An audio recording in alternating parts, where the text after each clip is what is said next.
Juliana Caxi y estamos en una nueva edición de Cómo ser padres en el siglo XXI. Hoy 10 de abril, miércoles, nuevo horario para nuestro programa, a las 10 de la mañana. Bueno, espero que disfruten mucho lo que vamos a hablar hoy porque yo estoy muy contenta y quiero compartir que finalmente, luego de muchos meses de trabajo, hemos logrado publicar un nuevo libro. Con todo esto, ustedes se acuerdan, los que siguen este programa semana a semana o por lo menos en redes sociales, saben que el tema de la Agenda 2030 es algo que hemos venido cubriendo constantemente, inclusive hemos puesto muchos ejemplos de proyectos y cómo a través de la Agenda 2030 y la cooperación internacional se busca impulsar agendas que van contra los derechos de los padres, a educar a sus hijos y también impulsan el aborto, el adoctrinamiento. Como resultado, primer resultado, espero que no sea el último, pero bueno, eso solo Dios sabe y estoy trabajando muy duro para seguir sacando más informes. Este 5 de abril presentamos este libro para los que tienen, me ven en redes, van a poder verlo en pantalla, para los que no, les cuento. Se llama Agenda 2030 en el Perú, Desarrollo Sostenible o Rendición de Soberanía. Alcances de la Agenda 2030 e implicancias del marco de cooperación entre la ONU y el Perú. Es un libro que he escrito yo, la segunda parte, que es la de desarrollo sostenible o rendición de soberanía, y la primera parte la escribe el, eh, el grupo de trabajo Amenazas Globales de la Asociación NEOS en España. Esta primera parte, como un trabajo único, fue publicado en Madrid en febrero de este año por esta Fundación NEOS, con el apoyo del Population Research Institute en la Oficina Europea. Acá hemos tenido varias veces de invitado al representante del Population Research Institute, Carlos Polo, en Iberoamérica. ¿Cuál es la buena noticia de este libro? Espero que además del contenido, que el libro está disponible gratis, de manera digital. Creemos que es una información súper relevante que la ciudadanía y los tomadores de decisiones tienen que conocer y por eso hemos podido hacer una edición digital que se la pueden descargar. Es igualito al libro físico. Tiene la portada, es más bonito porque tiene colores y se puede descargar. Yo igual lo voy a dejar para los que nos siguen en redes, en la red de Radio María, en donde se está transmitiendo este programa, pero apunten, origen.org.pe, entran a origen.org.pe y ahí buscan la pestaña que dice publicaciones. Entran y van a encontrar el libro de descarga. Pero bueno, ¿qué es lo interesante de este libro? No se los voy a soplar todo, porque la idea es que lo lean, pero lo interesante es que la primera parte que ha hecho el grupo de NEOS de España hace una interpretación o un análisis del marco conceptual de la Agenda 2030. Es interesante ver cómo cuando uno lee la resolución que lanza la Agenda 2030 al mundo, digamos, la resolución de la ONU, que es la resolución A/70L1, que fue aprobada en la Asamblea General de las Naciones Unidas el 25 de septiembre del 2015, con el título Transformar nuestro mundo, la Agenda 2030 para el Desarrollo Sostenible. Cuando uno lee esa resolución, con detalle, como ha hecho este grupo de estudio y ha hecho este informe, puede ver que detrás de estos 17 objetivos de desarrollo sostenible hay mucho contrabando. ¿Por qué? Porque claro, uno dice, lees los objetivos de desarrollo sostenible, la Agenda 2030. Yo hablo ya como que ustedes saben, porque como les digo, hemos hablado muchas veces de este tema. Tú dices hambre cero, ¿no? Educación de calidad, agua potable para todos, vivienda digna, salud. ¿Quién se puede oponer a objetivos tan nobles? Habría que serlo. Sin embargo, para poder opinar uno de algo, tienes que estudiarlo. Y eso es lo que hemos hecho en este libro. Hemos estudiado la primera parte del libro, ¿no? La resolución completa, todo el texto de la ONU, y ahí te puedes dar cuenta, no solamente leyendo dibujitos y 17 títulos, qué es lo que en realidad ofrece esta agenda. Entonces, es súper interesante. ¿Por qué? Porque en este análisis se encuentran, por ejemplo, primero, cómo se elaboró esta agenda y segundo, que a mí me parece un aporte súper valioso, es el problema con el concepto de agenda. ¿Por qué? Porque una agenda no es un término, o sea, en el contexto en el que se usa la Agenda 2030, que es un contexto político sobre todo, ¿no? O de desarrollo social o de planes estratégicos, no es esta agenda que usamos nosotros de lunes tengo que ir al mercado, tengo reunión en el colegio, tengo reunión en el trabajo. No, una agenda es una lista de prioridades que hace, en este caso, la ONU y dice, ok, para el mundo, hasta del 2015 al 2030, por eso es la Agenda 2030, vamos a tener estas 17 prioridades, ¿ok? Vamos a empezar con hambre cero, pobreza cero, educación para todos, igualdad de género, vivienda digna, infraestructura, medio ambiente, alianzas, la paz mundial, ¿no? Que no hayan armas, que no haya guerras. Entonces, ¡ay, qué lindo! Sin embargo, cuando uno habla de agenda, del concepto de agenda en este contexto, también tiene que entender que tan o más importante en esta agenda es lo que queda fuera de la agenda. ¿Por qué? Porque lo que yo no incluyo en mi lista de prioridades, ¿ok? Lo que yo no incluyo en mi lista de prioridades es también una muestra de lo que para mí no es importante.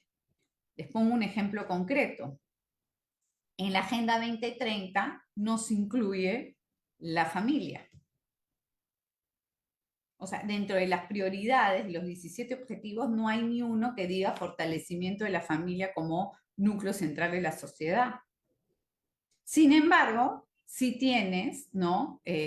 Un ODS, un Objetivo de Desarrollo Sostenible, ODS es ¿no? el acrónimo, creo que se dice, de esto, donde te dice que todas las personas tienen que tener sus derechos sexuales y reproductivos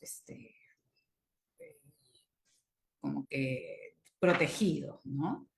Entonces, dicho esto, la Agenda 2030 tiene detrás una visión antropológica. ¿Qué quiere decir esto?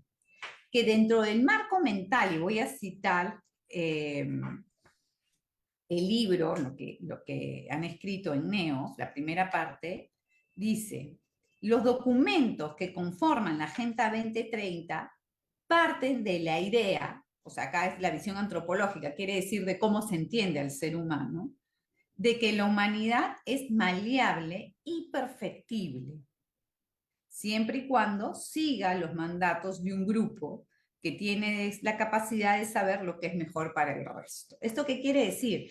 Que la Agenda 2030, al ser una agenda que en la cabeza de la ONU debe ser aceptada y adherida por todos los estados miembros de la ONU, ¿no? Dice, ellos son la ONU, un organismo internacional, el que decide qué es mejor para una persona, ¿no? Para nosotros como sociedad. Continúo, es una élite conformada por funcionarios de un organismo internacional que estaría llamada a conducir a la humanidad hacia una perfección que ella misma elige de forma autónoma, independiente de cualquier referencia objetiva sobre lo que es la persona humana y su naturaleza. Esta perfección, dicen ellos, basada únicamente en lo material y ajena al carácter espiritual del hombre, porque esto es súper interesante. Es esta Agenda 2030, cuando uno lee la resolución, yo la he leído, efectivamente no considera que el ser humano al cual debemos desarrollar sosteniblemente tenga una dimensión espiritual. Eso no existe. Todo es material. Entonces, claro, evidentemente eso desconoce la realidad. Miren, imagínense que la única vez que la Agenda 2030 menciona la palabra madre es para hablar de la madre tierra. No existe madre en la Agenda 2030. Y bueno, y esta parte del libro comienza a desarrollar, súper interesante, de dónde bebe, de qué corrientes bebe la Agenda 2030 para desarrollar su visión antropológica. Y por ejemplo, niega, acá dice, ¿no? Estas corrientes, la negación de la dimensión trascendente. No hay ninguna mención a Dios ni a la trascendencia. Se rechaza la existencia de cualquier orden preestablecido, de una ley natural y por tanto de un orden moral. El hombre no es visto como criatura, sino que se considera autónomo, hecho a sí mismo, sin ninguna referencia objetiva a esa autoconstrucción. Estoy resumiendo un poco. El materialismo también, la corriente del materialismo, una visión atea, ¿no? Desconoce, como les decía, la realidad espiritual de esa persona, de la persona, cuerpo y alma, y solo se orienta en las necesidades materiales. Relativismo. La Agenda 2030 no considera que la naturaleza propia de la persona sea la guía para identificar lo bueno para avanzar en su perfección. Así, toda forma de vida, o sea, toda manera de vivir, debe ser aceptada, promovida, protegida en defensa de la igualdad o incluso insinuando que la humanidad ocupa un lugar inferior en el mundo natural. Eso es interesante, o sea, un perro es exactamente igual que un ser humano. El irenismo o visión ingenua del futuro, ¿no? Esto es interesante porque ya Agustín Laje, por ejemplo, dice que esto es una carta a Papá Noel, ¿no? Porque el documento aspira a un mundo sin pobreza, hambre, enfermedades o privaciones, desconociendo la realidad del ser humano y su inclinación al mal, ¿no? Aspira al imposible de construir el paraíso en la tierra, abandonando aspectos fundamentales de la naturaleza humana, ¿no? El individualismo, hay que pulir y perfeccionar al ser humano, el intervencionismo, nace de la desconfianza de la libertad humana y es, ¿no?, un organismo internacional el que decide a través de las instancias estatales, que eso lo vamos a ver más adelante, cómo meterse en nuestra vida diaria. Totalitarismo, ¿no? Dice, esto es súper grave, dice, la Agenda 2030 incorpora la idea de que todo aspecto de la vida de las personas tiene que estar bajo control para garantizar que se avanza por el camino correcto. Y el globalismo, que no es lo mismo que la globalización, que es que hay un ciudadano global, ¿no? Que todos seamos iguales desconociendo nuestra identidad personal y nuestra identidad nacional. Y luego el transhumanismo, que ya muchos saben de qué se trata, que es construir al ser humano perfecto, ¿no? Y ellos te dicen cómo hacerlo, y obviamente el ecologismo y el climatismo. Entonces, esto es una parte de la primera parte de este libro que hemos publicado y que saben que se pueden bajar, se los recomiendo, bájenselo, léanlo en su teléfono, en su tablet, en su computadora, origen.org.pe y buscan publicaciones. En todo caso, vamos a seguir comentándolo aquí en el siguiente bloque luego de esta pausa. Ya volvemos. Padres en el siglo XXI y estamos comentando sobre la Agenda 2030 en el Perú. Y como caso práctico estamos viendo la publicación de este libro, el cual soy coautora, que es Desarrollo Sostenible o Rendición de Soberanía. Estaba contándoles que la primera parte, escrita por NEOS y Population Research Institute, es sobre todo un análisis del marco conceptual e ideológico de la Agenda 2030. La segunda parte, que es la que yo escribí, se llama Análisis del marco de cooperación de las Naciones Unidas para el Desarrollo Sostenible, Perú 2022 al 2026. Es un poco complejo el asunto, pero lo interesante de esto es que a través del análisis que hacemos en esta segunda parte del documento que se llama Marco de Cooperación, que firma el Perú en el año 2022 en el gobierno de Pedro Castillo con el canciller Óscar Maurtua, ¿no? Firman este documento y analizamos el documento uno a uno, son más de 180 páginas, te puedes dar cuenta, y nosotros tratamos de fundamentar, cómo el Perú se ha adherido a la Agenda 2030 a través de la implementación de sus planes estratégicos de desarrollo. Es súper interesante. ¿Por qué? Y esto lo contamos en el libro, porque el Perú, hasta antes del 2026, perdón, antes del 2022, que firma este marco de cooperación con la ONU, regía sus planes estratégicos basados sobre todo en los principios que se acordaban en una instancia que se llama el Acuerdo Nacional.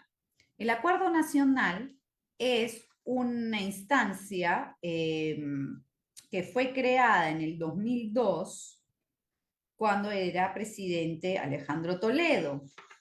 Y como lo describe en su página web, es un foro de diálogo y construcción de consensos, integrado ¿por quiénes? Por el gobierno en sus tres niveles, es decir, nacional, regional y local, los partidos políticos que tienen representación en el Congreso y las principales organizaciones de la sociedad civil con representación a nivel nacional. Este foro, el 29 de abril, este acuerdo nacional tiene un foro, ¿ok?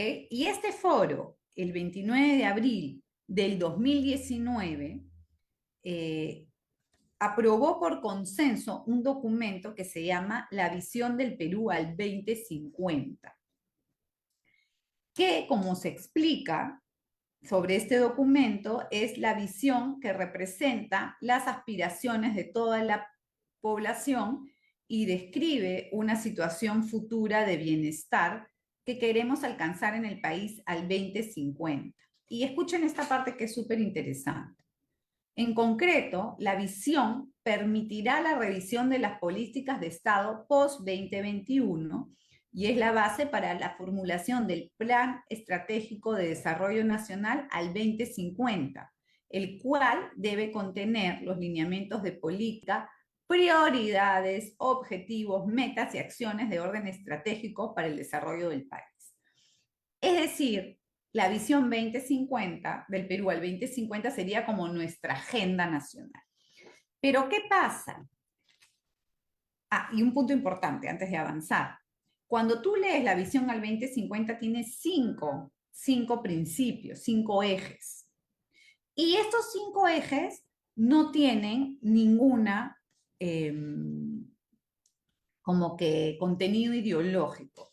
Solo mencionan una vez la palabra igualdad de género, pero precisan que es la igualdad entre hombres y mujeres, nada más, entendida como. ¿Qué hace esta visión Perú el 2050? Pone expresamente y explícitamente que la familia es el espacio fundamental del desarrollo integral de las personas y por lo tanto se debe promover. Habla, y súper interesante, cuando habla del cambio climático, es el buen uso de los recursos, ¿no? Y además habla del respeto de la particularidad de cada cultura o cada región en nuestro país. O sea, de ninguna manera habla de una uniformización, un igualitarismo. Y otra parte importante es que respeta y le da su lugar a las Fuerzas Armadas como parte, como instituciones importantes en el desarrollo del país. Eso es más o menos lo que dice la visión al Perú al 2050. Pero ¿qué pasa? Que cuando se firma en el 2021 el marco de cooperación, lo que hace la ONU es decir, ok, a ver, tu visión al Perú al 2050, a ver, están tus 5 principios, ahora los vamos a volver 4 principios y los reconfigura. Ya no Ya no los llama como inicialmente estaban en la visión al Perú al 2050. Les cambia totalmente la descripción de estos principios. Eso se explica con detenimiento en el libro. Y además dice, estos 4 nuevos ejes en la marco de cooperación se llaman prioridades estratégicas. Estas 4 prioridades estratégicas van a responder de esta manera a los objetivos de desarrollo sostenibles. Y hay un punto que es clave, que te dicen, estos 4 nuevas prioridades estratégicas deben tener 6 efectos directos en la sociedad. Y los 6 efectos directos contienen enfoque género, con especial énfasis en género, especial énfasis en el género. No importa, están hablando de cambio climático, de infraestructura, con especial énfasis en el género. ¿Qué quiere decir esto? Que en lo práctico, por ejemplo, en un documento como el Marco de Cooperación del Perú con la ONU, se confirma que el género efectivamente es la columna vertebral de la Agenda 2030 y que la Agenda 2030 más bien es una excusa para cambiar la visión antropológica de Occidente a una visión progresista que desconoce la naturaleza humana. Y esto no solamente se comprueba leyendo la resolución de la ONU de la Agenda 2030, ni el marco de cooperación del Perú. Se comprueba, por ejemplo, en el más reciente plan estratégico que ha presentado la ONU Mujer, queridos amigos, es el organismo dentro de la ONU que está encargada de la transversalización del género en el mundo, de la implementación del género en el mundo. Es como ellos se autodefinen. Somos los responsables de que haya género, enfoque género en todo el mundo. En su último plan estratégico, que si no me equivoco, lo lanzan en el 2022, dice explícitamente que la única manera de garantizar que se cumplan las metas al 2030, igual me parece recontra iluso y mentiroso, porque al 2030 quedan 6 años, no va a haber hambre cero, no hay educación, no hay nada. O sea, su agenda no funciona y van a hacer la 2050, la 2100 y seguramente mientras existan van a tratar de generar agendas y agendas, ¿no? Y obviamente, y esto es, disculpen que me salga un poquito del orden, esto es muy anecdótico, ¿por qué? Porque cuando ustedes leen los documentos, yo los leo porque estoy haciendo un siguiente informe, un siguiente libro, me leo todo, porque creo que para hablar de estos temas con propiedad uno tiene que empaparse, ¿no? De lo que está hablando, entonces yo lo leo y lo transmito porque también entiendo que el trabajo de todos no es leer documentos de la ONU, es perder el tiempo en realidad, ¿no? Pero sí hay personas, organizaciones como la nuestra, que podemos hacer ese trabajo para luego transmitirlo a la población, que de verdad estoy muy contenta como han agradecido este libro, porque evidentemente pone sobre la mesa un tema y nos ahorra mucho tiempo valioso que no podemos perder en estar leyendo los millones de documentos que tiene la ONU. Pero bueno, lo que les decía, es interesante porque cuando uno comienza a leer los informes sobre el estatus de la Agenda 2030, le meten la culpa a todos menos a ellos, ¿no? O sea, no se logra la Agenda 2030 por los conservadores, por los gobiernos que no quieren adherirse, por la falta de profesionalismo. Entonces, todo eso para la ONU y sus organizaciones es una prueba fáctica de que más bien necesitan más ONU para ser más eficientes. Entonces, se meten o pretenden meterse cada vez más en la gobernanza de cada país, ¿no? Y tratar de tomar los espacios de poder para poder forzar a los funcionarios públicos a implementar su agenda. Pero bueno, ¿qué dice la ONU Mujer? La ONU Mujer dice explícitamente que si no se transversaliza el género, no se puede alcanzar ningún objetivo de desarrollo sostenible. O sea, no va a haber vivienda digna para nadie si no hay transversalización del enfoque de género en el mundo. Lo dicen. Entonces, cuando uno lee, volviendo al marco de cooperación con el Perú, se comprueba porque los 6 efectos directos de los planes estratégicos que se propone el Perú, que deben llevar el Perú adelante hasta el resto de su vida, más o menos, deben tener siempre, o sea, yo digo que voy a hacer un plan de infraestructura escolar, tiene que tener un impacto en el enfoque género. No sé cómo un edificio tiene que tener impacto. Me imagino que debe haber baño de mujeres, pero no necesitamos una agenda de la ONU, ¿no? Para que nos digan que en los colegios debe haber un baño de hombres y un baño de mujeres. Más bien la agenda de la ONU lo que nos dice es que no deberíamos tener baños diferenciados, ¿no? Como en el aeropuerto Jorge Chávez, pero bueno. Entonces, es interesante cuando uno revisa y sigue avanzando cómo se ha reconfigurado los objetivos o los principios de la visión al Perú al 2050 y les han hecho un zafarrancho. ¿Se acuerdan que les dije que en la visión al Perú al 2050 había, la familia era, y la persona y la familia era el centro de los planes, ¿no? Bueno, en el marco de cooperación, la familia se menciona 24 veces, pero el término familia, cuando hablan de familia, es en el marco de planificación familiar, violencia familiar, agricultura familiar, prestaciones familiares, en pies de páginas o en títulos de documentos citados en los anexos. En todos los 180 y tantos páginas, no hay una sola mención a la familia como el espacio fundamental del desarrollo integral de las personas, donde se interiorizan los valores, donde se fortalece la autoestima y las habilidades de los niños, niñas y adolescentes, como esto que les he leído es textual, que está incluido en el eje 1 de la visión del Perú al 2050. Mencionan en el marco de cooperación discriminación 82 veces, desigualdad 47 veces, la palabra género 88 veces relacionadas principalmente a la desigualdad. Matrimonio, 4 veces, 3 de ellas acompañadas al término infantil. La mujer o mujeres, 102 veces, pero al hombre se le menciona solo 11 veces. Términos relacionados a algo sexual, 65 veces. Salud sexual y reproductiva, 14 veces. El embarazo lo mencionan 8 veces, 7 de ellas el embarazo adolescente. No hay ninguna mención a como parte del desarrollo sostenible, ¿no? Que tú puedas tener un embarazo sano para los que no quieren abortar. Fecundidad, una vez.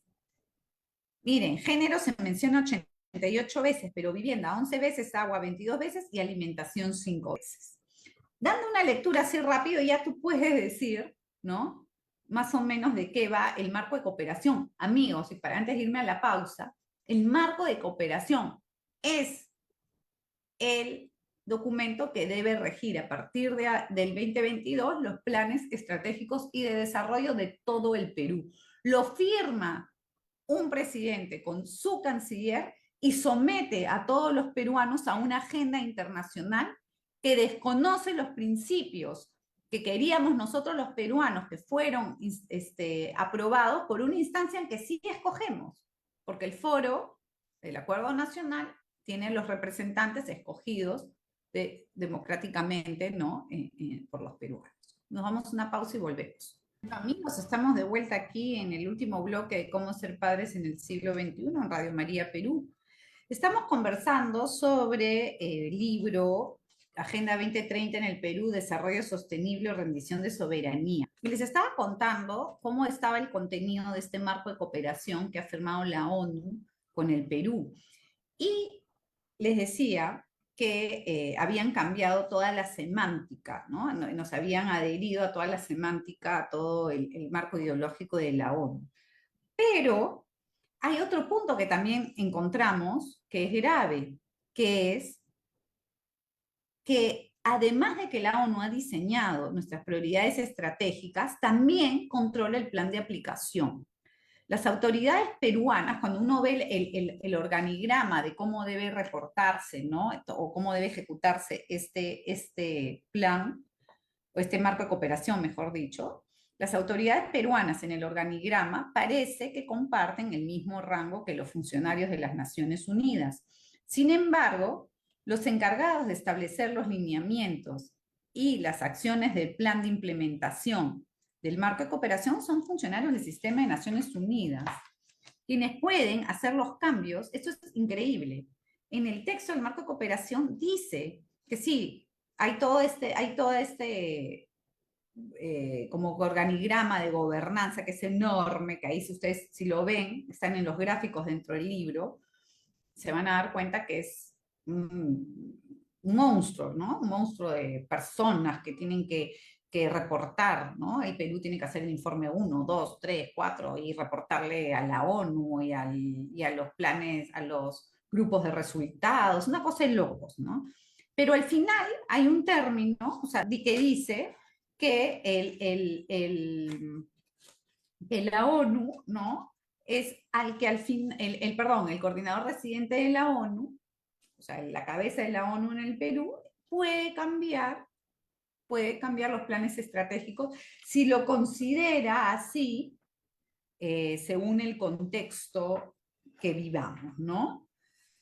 Dice así, la oficina del coordinador residente de la ONU que es la línea más alta del mando en todo aquello que tiene que ver con la ejecución de los planes de desarrollo del Perú, es el que está encargado, dice, de cambiar los planes si así lo considera. Y la pregunta que nos debemos hacer ante eso, amigos, es, ¿quién es el coordinador residente de la ONU? Es un extranjero. No es ni el presidente de la República, ni el presidente del Consejo de Ministros, no es un gobernador regional, no es un alcalde, no es ningún funcionario público ni privado del Perú. Es un funcionario que no ha sido elegido por los peruanos bajo ningún proceso electoral ni democrático. Si bien nosotros ahorita nos podemos quejar y decir, sí, nuestros gobernantes, ¿no? Nuestro Congreso es una porquería, no nos gusta, pero ha sido escogidos democráticamente. El coordinador residente de la ONU no. Entonces, lo que nosotros tenemos que hacer no es decir, como nos gobiernan pésimo, entonces que me gobierne la ONU. No, es tratar de lograr que nos gobiernen bien o que tengamos gobernantes decentes, ¿no? No darle o endosarle nuestra soberanía a un organismo internacional.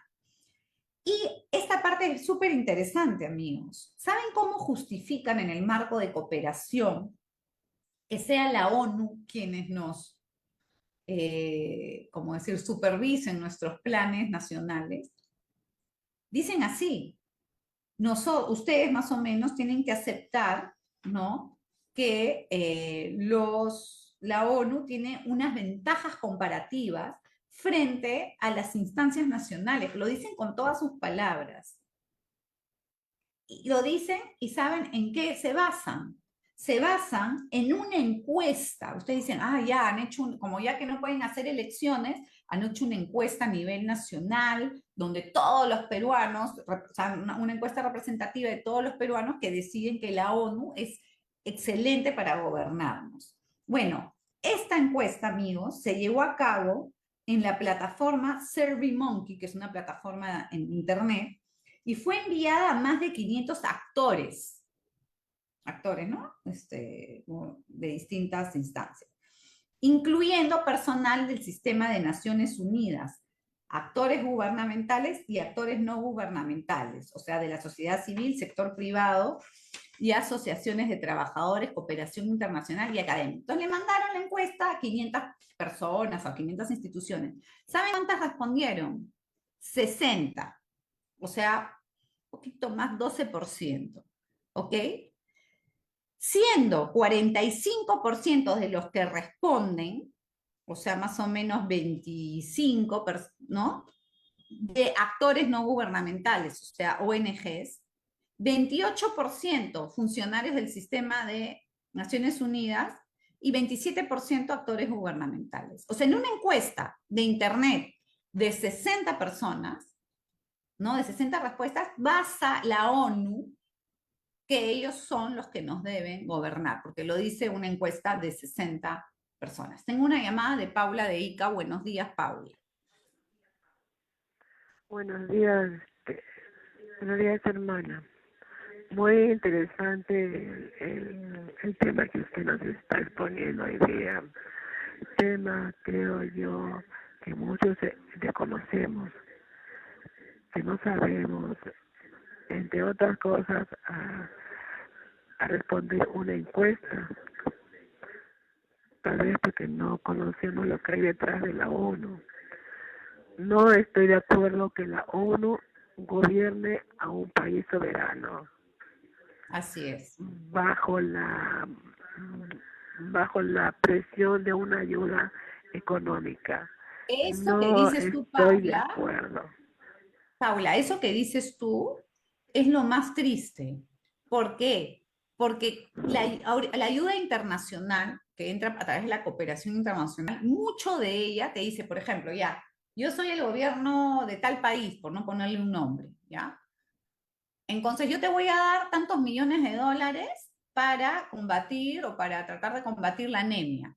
Ay, gracias, gobierno del país tal.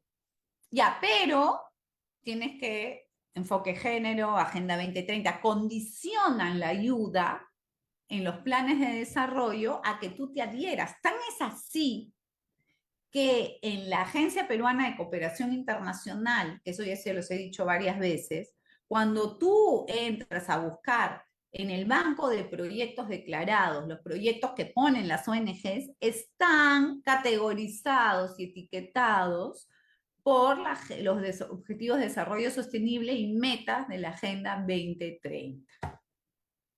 Entonces, lo que dice Paula, te agradezco, Paula, te interrumpí horrible, pero es que me diste ahí en la yema del gusto, es lo peor de todo. Y para que les ponga más ajicito a lo que les estoy contando, imagínense que dentro del marco de cooperación y debido a que la ONU entra como supervisor de los planes, también entra como administrador del dinero, amigos, como administrador del dinero. ¿Qué quiere decir? Para los planes estratégicos que tengan que ver con el marco de cooperación y la Agenda 2030, el gobierno peruano le tiene que depositar la plata para los planes, para los programas de desarrollo a algún organismo de la ONU. Normalmente se programa el PNUD, que es el programa de desarrollo, el programa de desarrollo de las Naciones Unidas. Entonces, ¿qué hace? Por ejemplo, se los voy a poner así con manzanitas, ¿ya? Yo soy el gobierno peruano y yo tengo que darle la plata no sé, al gobierno, a la alcaldía de La Victoria, ¿no? Para que implemente un plan contra la desnutrición, que tiene que ver con este marco de cooperación. Entonces, en lugar del gobierno darle plata al alcalde, ¿no? Se lo da a una de las organizaciones de la ONU se lo da al alcalde, pero se cobra el 4%. ¿Se dan cuenta?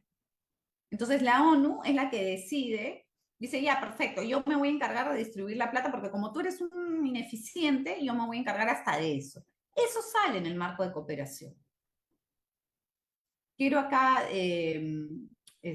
tengo un mensaje que me han mandado. Buenos días, ¿podría mencionar cuántas veces se menciona familia y alimentación en esta Agenda 2030 de Perú que responde a los alcances con el marco de cooperación de la ONU? Mira, ahorita el dato cierto que tengo a mano es que la palabra familia se menciona en el marco de cooperación 24 veces. En el marco de conceptos de planificación familiar, la violencia familiar, la agricultura familiar, las prestaciones familiares, en pies de páginas o en títulos de documentos citados en el anexo. Esto ya lo he leído. No hay una sola mención a la familia como el espacio fundamental de la sociedad. Porque sin familia y mala alimentación, ¿a dónde llegamos? Sin espiritualidad, sin contemplar al hombre en su esfera cuerpo, mente, espíritu, ¿cómo podemos llegar a metas mundiales positivas?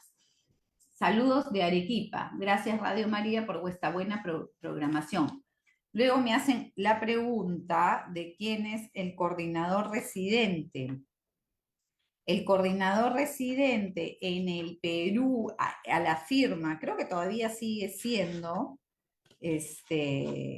ahorita, es un chileno que se llama Igor. Ahorita no tengo, voy a buscar, de verdad no he retenido ya con tantos datos, no he retenido el apellido, pero lo busco ahorita y se los digo. No, este no es, estoy leyendo aquí, amigos. Pero bueno, es chileno, no es elegido por los peruanos ni siquiera, ¿no? Pero bueno, para ir acabando, amigos, porque yo sé que es un tema súper interesante y yo, de verdad que podemos hablar 10 años sobre esto porque es muy, muy complicado, es muy complejo, pero lo que hemos tratado de hacer en esta publicación es simplificarlo. De verdad, yo les pido que se den el trabajo de bajarse este libro. Es gratuito y de verdad que es importante compartirlo también. Te respondo, Igor Garafulik, chileno. Igor Garafulik. Pero bueno, una última conclusión, porque un poco, como les digo, todo lo que decimos aquí, ojo, está fundamentado y desarrollado en el libro. El marco de cooperación, más allá de cuántas veces menciona las palabras, tiene marcados sesgos ideológicos. Y en este marco de cooperación, como les decía, se ha realizado una adaptación de la semántica de la visión del Perú al 2050 a la hermenéutica propia de la ONU mediante la introducción de conceptos, contenidos y términos ideológicos que no existían en la visión del Perú al 2050. Por ejemplo, con este marco de cooperación nos sometemos a la agenda de género, que no estaba en la visión al Perú del 2050 y ni siquiera está en nuestra constitución, de los derechos sexuales y reproductivos, del lobby LGTBI y el aborto. Si bien en el texto madre del marco de cooperación no dicen el aborto, sí dicen los derechos sexuales y reproductivos, sí es mencionado el aborto en las recomendaciones de los anexos. Si ustedes leen los anexos, van a ver el análisis, o sea, las recomendaciones internacionales del Sistema Universal de Derechos Humanos y explícitamente dice que hay que despenalizar el aborto en todas las circunstancias, garantizando el acceso de las niñas. Señores, en las recomendaciones del marco de cooperación, dice niñas a servicio de aborto sin peligro y de atención posterior al aborto. Despenalizar el aborto en casos de violación sexual, incesto, riesgo para la salud mental de la mujer, o sea, aborto libre. Y en casos de inviabilidad del feto. Considerar también excepciones para las menores de 16 años, dado el alto riesgo para su salud. Miren esto, garantizar la distribución gratuita de contracepción de emergencia, pastilla el día siguiente, y asegurar el acceso gratuito y sistemático a contraceptivos. Recomendaciones sobre la agenda LGTBI. Combatir la discriminación de que son objeto las personas lesbianas, gays, bisexuales, transgénero e intersexuales para acceder al mercado de trabajo y en el lugar de trabajo. Atención y protección frente a la discriminación contra las mujeres y personas LGTBI. El Estado debe velar porque todas las agresiones policiales, esta parte es súper interesante, el Estado debe velar porque todas las agresiones policiales por motivos de orientación sexual o identidad de género sean investigadas y los responsables llevados ante la justicia. Debe también tomar las medidas necesarias para garantizar la integridad física de las personas lesbianas, gays, bisexuales y transgéneros de todos los ámbitos, incluidos los lugares de detención. ¿Por qué les digo que es interesante? Porque en el marco de cooperación se cambia totalmente la visión del Perú del 2050 con respecto a las Fuerzas Armadas. Cuando habla de las Fuerzas Armadas, el marco de cooperación las desprestigia y las fuerzas del orden, ¿no? Si bien nosotros sabemos que en el Perú sí pueden haber individuos que pertenecen a a las Fuerzas Armadas, a la policía, que no hacen bien su trabajo y de verdad malogran la imagen de estas instituciones, ¿no? Tampoco podemos poner como que todo lo que viene de ellos o de las Fuerzas Armadas es negativo. En el marco, perdón, en la visión del Perú el 2050 se dice, el orden interno se ha fortalecido, reduciendo significativamente la inseguridad ciudadana gracias a una Policía Nacional y autoridades en los 3 niveles de gobierno, probas, practicantes de valores éticos y cívicos, etc. Ya, yo sé que a veces puede sonar naif, pero pasar de eso a decir el Estado debe velar porque todas las agresiones policiales por motivos de orientación sexual e identidad de género sean investigadas y los responsables llevados ante la justicia. El Estado debe adoptar medidas para hacer frente a los casos de uso excesivo de la fuerza por parte de los agentes de la policía y los miembros de las fuerzas de seguridad, investigando con prontitud, imparcialidad y eficacia las denuncias del uso excesivo de la fuerza, etcétera. O sea, cuando tú cambias la mirada y la aproximación a que son malos y por lo tanto hay que perseguirlos, no hay que mejorarlos y darles su lugar, pasa lo que está pasando ahora, que ya ningún miembro de las fuerzas del orden, no ninguno estoy exagerando, pero aquel valiente que se atreve, por ejemplo, a defendernos a nosotros contra un delincuente, al final el que va preso es el policía o el militar y no el delincuente porque se le ha violado los derechos humanos al delincuente. Y hoy tenemos pues un problema de seguridad ciudadana en el Perú increíble. Pero bueno, amigos, esto que les he hecho, he tratado de hacer un resumen, es un libro que hemos escrito con mucho, creo, profesionalismo, tiene más de 100 páginas.